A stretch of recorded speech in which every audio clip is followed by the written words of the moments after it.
मोहतरम इंतखाब भाई और दीगर मोअज़्ज़िज़ मेंबरान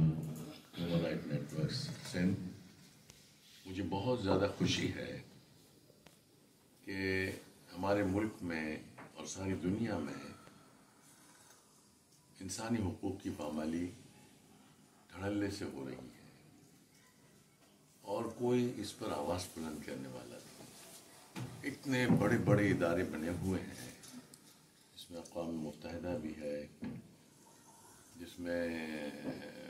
OIC भी है, मुसलमानों की जो तंजीम है वो भी मौजूद है, ह्यूमन राइट्स की इंटरनेशनल तंजीमें मौजूद हैं, लेकिन वो सब जो है उनका नुक्ता नज़र जो है कुछ ज़ाती मसाइल के हद से ज़्यादा निकलता नहीं है। जहाँ मुसलमानों के साथ ज़्यादती हो, जहाँ जाबिर क़ुव्वतें अमेरिका या बरतानिया या इसराइल कोई जुल्म कर रही हो, तो उनकी मुखालफत मोल लेना कोई पसंद नहीं करता है। और यही आप देखेंगे जो इस वक्त कश्मीर में हो रहा है, ये बहुत बड़ा दुनिया है। दुनिया सारी में आज़ादी की तहरीकें चली और उसका हक भी बनता है, उसके बावजूद भी सारी दुनिया के ममालिक को आप देख लें, कोई आगे बढ़ चढ़ कर उसका साथ नहीं दे रहा है। और हत्ता कि अब पाकिस्तान भी इस मामले में बहुत ही ज़्यादा पैसिव हो गया है, एक्टिवली जो काम करना चाहिए वो नहीं कर रहा है। अब देख लें, दुनिया में छोटे छोटे मसले पैदा हुए। इंडोनेशिया में शुमाली मशरक़ी तैमूर का मसला हुआ, अक़वाम मुत्तहिदा फ़ौरन फलांग पड़ा और वहाँ रेफरेंडम हुआ, उनको आज़ादी मिली। दारफूर में जो सूडान का हिस्सा है, उसमें तहरीक को आगे बढ़ाया गया और बिल आखिर जो है वो भी रेफरेंडम के नतीजे में उनको भी आज़ादी मिली। लेकिन अक़वाम मुत्तहिदा की अपनी करारदादों के बावजूद, आपको मालूम है कि जब कश्मीर में मसला पैदा हुआ और ये आज़ाद कश्मीर जो आज़ाद हुआ है, उसकी तहरीक चली, नौजवान गए, कबायली गए और वो आज़ाद हुआ, तो फौरी तौर पे नेहरू ने इस मसले को अक़वाम मुत्तहिदा में ले गए और उसमें 2 मरतबा करारदादें आई, पास हुई और अक़वाम मुत्तहिदा ने इंटरवेंशन किया कि इसको बंद किया जाए और इस्तिस्वा राय होगा और उसके नतीजे में जो फैसला होगा उसके मुताबिक अक़वाम मुत्तहिदा खुद इस पर अमल दरामद कराएगी। लेकिन आप बदकिस्मती ये देखें कि न अक़वाम मुत्तहिदा ने आज तक कुछ किया है, न पाकिस्तान ने कोई बड़ा कदम उठाया है,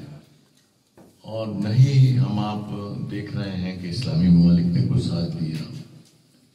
लोग मर रहे हैं। आप देखें, हमारा हक इसलिए भी है, मैं कहता हूँ कि जब पाकिस्तान या हिंदुस्तान की तक़सीम हुई तो उस वक्त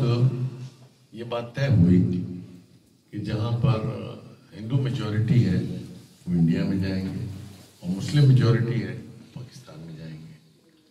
नंबर 1। नंबर 2 ये हुआ कि जहाँ का हुक्मरान जो है वो एक ये ऑप्शन इख्तियार किया गया कि जहाँ का हुक्मरान जहाँ ले जाना चाहता है उसको उसके साथ जाना चाहिए। हमारे जूनागढ़ के हुक्मरान चाह रहे थे पाकिस्तान में मिलाया जाए और हैदराबाद दक्कन के हुक्मरानों ने फैसला किया वो भी पाकिस्तान में, उसने भी इलाक़ किया, लेकिन ये कबूल नहीं किया गया और आज़ादी नहीं मिली उनको। हालांकि उन्होंने ऐलान किया, उन्होंने कुछ दिन आज़ादी भी इख्तियार की और उसके बावजूद हिंदुस्तान की फ़ौजों ने आके कब्जा कर लिया। कश्मीर में मुसलमानों की मेजॉरिटी थी, लेकिन वहाँ के हुक्मरान ने हिंदुस्तान का साथ देने के लिए कहा, तो ये नल एंड वाइट होना चाहिए। इसलिए कि आपने दूसरी तमाम जगहों पर अक्सरियत को देखा और उसके मुताबिक फैसला किया, तो आपको कश्मीर में भी यही करना चाहिए। आपने ये नहीं किया और उसको अंग्रेज़ों ने साजिश के तहत जो है वो हिंदुस्तान का हिस्सा बना दिया। और जब मूवमेंट चली तो उन्होंने कहा कि हम इस्तिस्वा पे राय करा के फैसला लेंगे। आज तक फैसला नहीं हुआ। आपको मालूम है 1965 की जंग हुई, 1971 76 کی جنگ ہوئی، یہ تمام جنگیں چلیں، لیکن اس میں بھی کوئی فیصلہ کشمیر کا نہیں ہو سکا۔ اس لیے آج جو ہم یوم یکجہتی کشمیر منانے جا رہے ہیں کل انشاءاللہ، یہ ایک بہت بڑا کام ہے، اور آپ کو معلوم ہے جماعت اسلامی کا اس میں بہت بڑا کنٹریبیوشن ہے۔ قاضی حسین احمد صاحب نے اس کو اسٹارٹ کیا، اور اس کے نتیجے میں حکومت نے بھی اس کا ساتھ دیا اور ساری دنیا نے ساتھ دیا، اور یہ کشمیر کا جو دن ہے یوم یکجہتی کشمیر، صرف پاکستان کی کشمیر میں نہیں منایا جاتا، ہندوستان میں مقبوضہ کشمیر میں بھی یہ دن مناتے ہیں اور اپنی آزادی کے گن گاتے ہیں، اور اب جو وہاں پر ہمارے نوجوان ہیں وہ اپنے حوصلے اور عزم کا مظاہرہ کرتے ہیں۔ پچھلے دنوں آپ کو معلوم ہے پی ٹی آئی کی حکومت تھی، اور اس نے یہ کہا تھا عمران خان صاحب نے کہ میں کشمیر کا سفیر ہوں، میں اس کی لڑائی لڑوں گا۔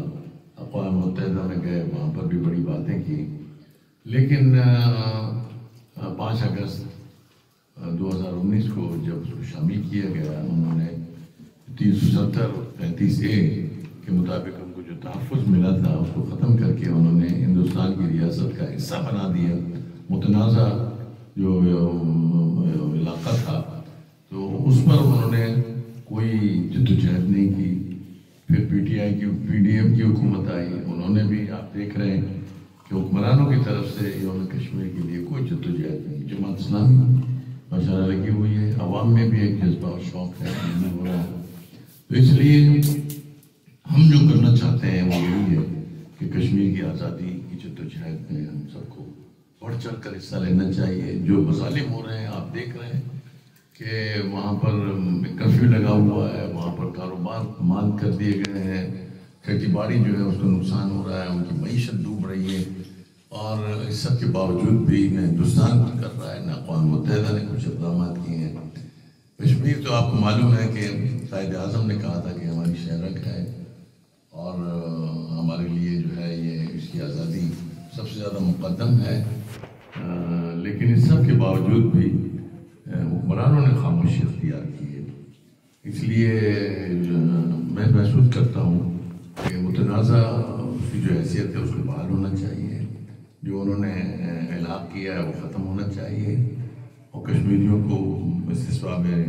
رائے کا حق ملنا چاہیے، ریفرنڈم ہونا چاہیے وہاں، اور یہ سب کچھ نہیں ہو رہا ہے تو ہماری فوج کس لیے؟ میں آج بات کر رہا تھا، میں نے کہا فوج کا مقصد تو یہ ہوتا ہے، اور آپ نے دیکھا کہ 1965 میں پاکستان نے ہندوستان نے حملہ کیا تھا، اور پاکستان نے ریزسٹ بھی کیا، اور ہندوستان میں آگے بڑھ کر پیش قدمی کر کے ہندوستان کے کچھ علاقوں کے اوپر ہم نے قبضہ بھی کیا۔ تو یہ نہیں ہے کہ ہم چھوٹا ملک ہے اور وہ بڑا ملک ہے۔